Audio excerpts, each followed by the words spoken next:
Alright, what's up guys? Welcome back. Today we're going to be looking at a recent dive out to the Middlegrounds with my boy Will, Sean, and T.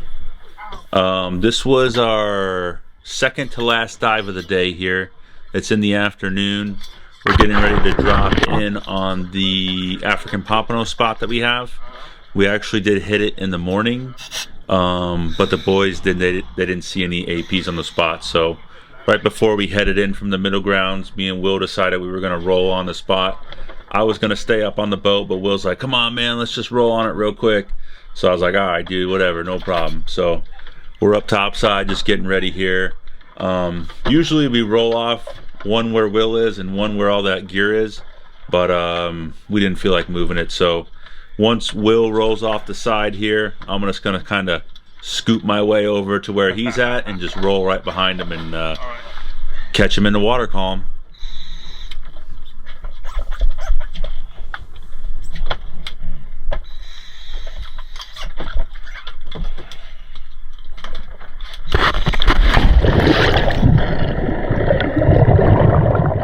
It's another gorgeous day out in the Middlegrounds. Visibility was really good. This spot here is kind of hazy. One day we did drop on it about a week or two ago. It was actually really good. It sits about 135 to the sand, but if you're looking for the African Pompano, we usually like to hover around 100 feet.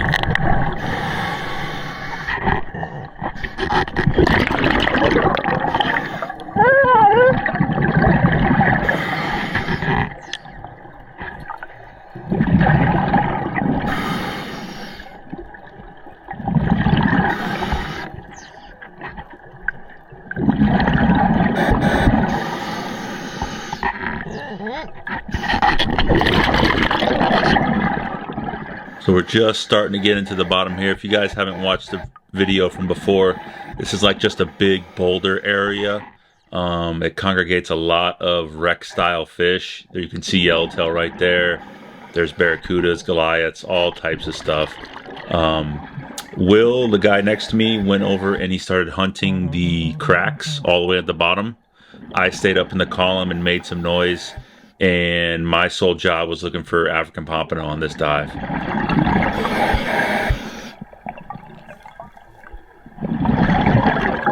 We still don't know why to this day, but just this spot, for some reason, congregates African Pompano. They usually come in randomly. You always have to be looking around, keeping your head on a swivel, because you may see nothing your entire dive, and just before you're about to head up, you look over one way and an entire school is just right there. I'm kind of beating on my shaft a little bit, making some noise. I'm not sure, again, if that helps or hinders bringing the APs in, but you can tell by the title and thumbnail, they do come in. And you just want to be constantly scanning this area. Like, if you aren't scanning, they could easily be behind you and you would never know. They could come in and go right back out.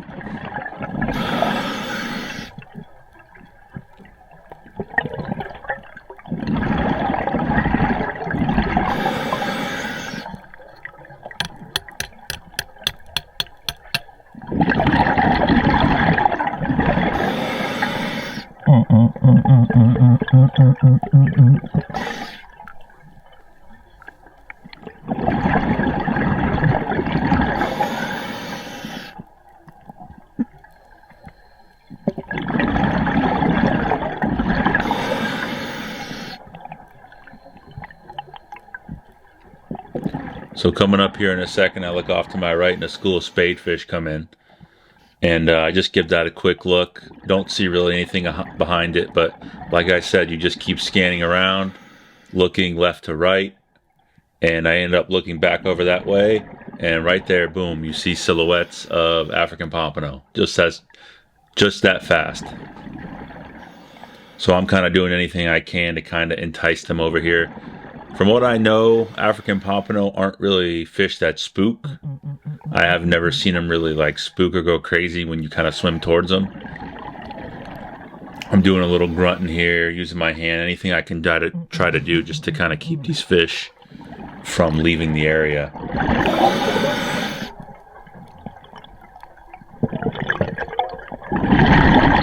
And I get a little closer and I notice there's kind of like two schools. There's like one up in the left and one on the bottom right. And I'm deciding which school I kind of want to go after. And from the looks of it, I end up going after the bottom right school. And once I get closer, you can see the African pompano, they're not really scared. They're just kind of slow, free swimming, you know? And I'm just trying to slowly close distance. I'm not rushing these fish or swimming as fast as I can.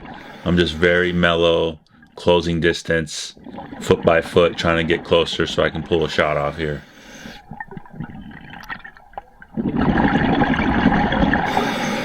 I decide on which fish I want, and all I'm doing is reaching out real slow, just closing that last few feet before I take my shot.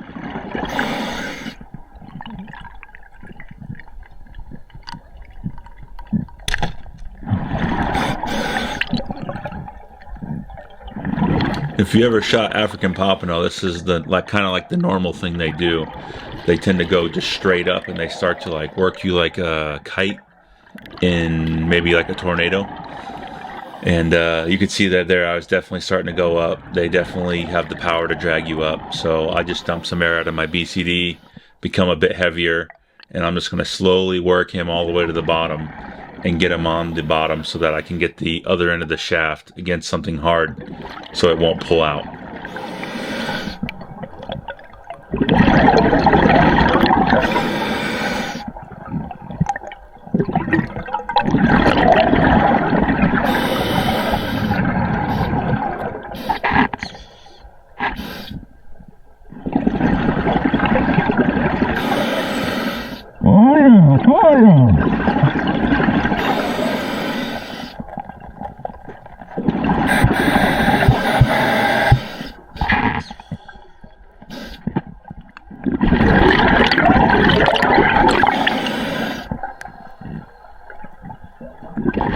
Slowly working him down so I can grab that shaft.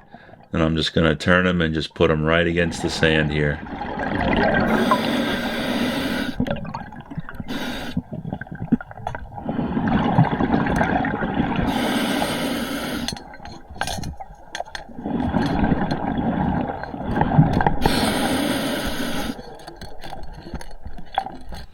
And with these fish, I definitely want to make sure that they are fully brained and not going to give me any problem on a scent. So I go ahead and put him out of his misery. Maybe a little bit overkill on this, but I just don't like to have any problems on my ascent.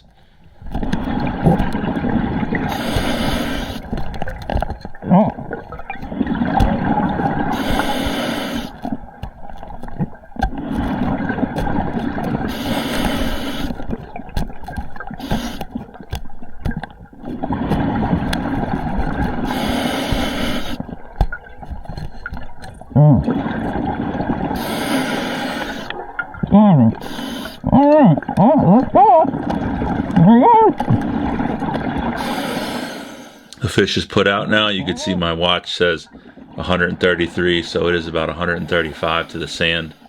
So I'm going to get everything straightened up here and slowly make my way back to the top.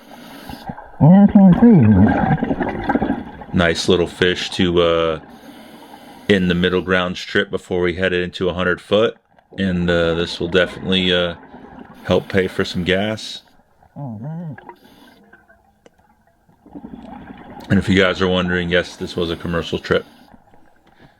I don't have the exact numbers, but I'm going to start doing that. We ended up with 78 pounds of hogfish that day. This AP went, I think, 26 or 28 pounds. I can't remember exactly. But I want to start doing the breakdowns of the numbers at the end of these big trips for you guys.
This is my second African Pompano I ever shot, so they're just a cool looking fish. It was definitely really exciting on the first one I shot. The second one, it was still cool, but you know, nothing beats that first one. So we're gonna do our slow ascend up stop. I know somebody was asking me if I do safety stops. Yeah, I usually will do like a 2-minute stop at 20 feet. You don't see them in the video because I cut them out. I don't want people just staring at me breathing at 20 feet. That's boring, but yes, I do them.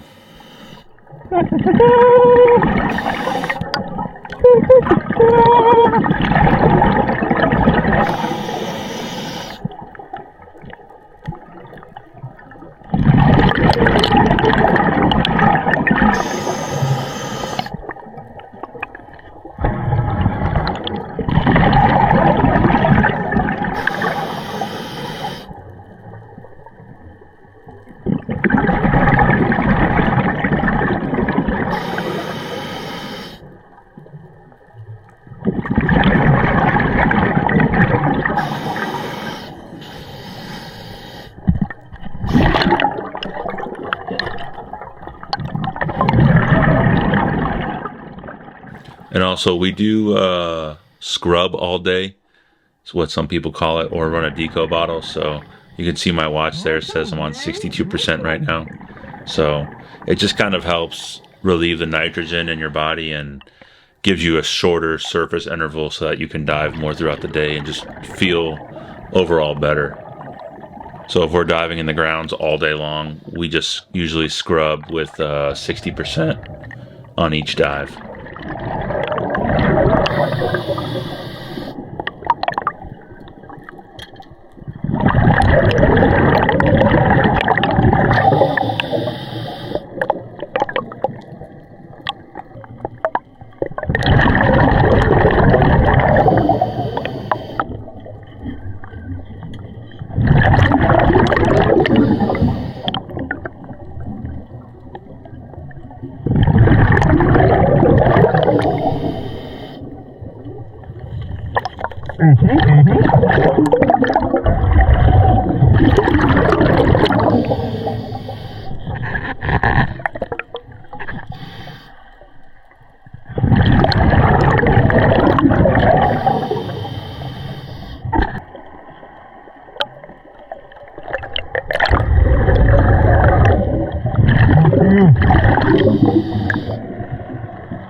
Barracuda was kind of getting close to me. He was trying to get an African Pompano meal right there, and a whole school of big Jack Crevalles came in too. It was pretty cool to see.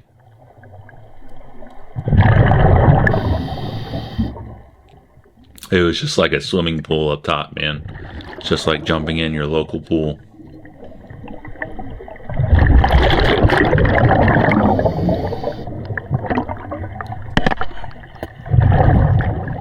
So I appreciate you guys watching, and if you have any questions, leave them in the comments below, and I'll be sure to get back to them and answer them as they come.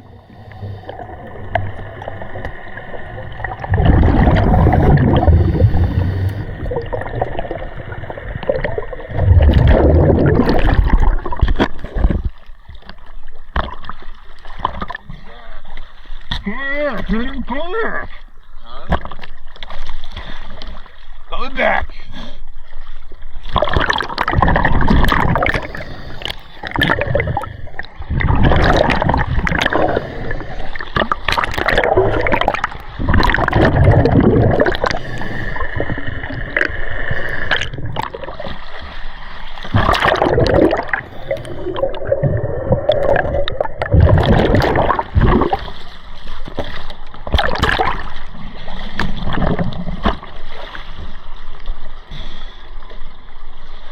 got rhythm back, boys.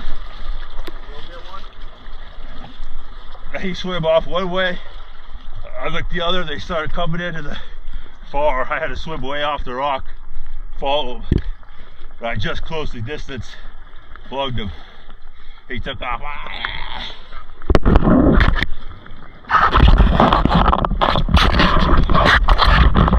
AP2.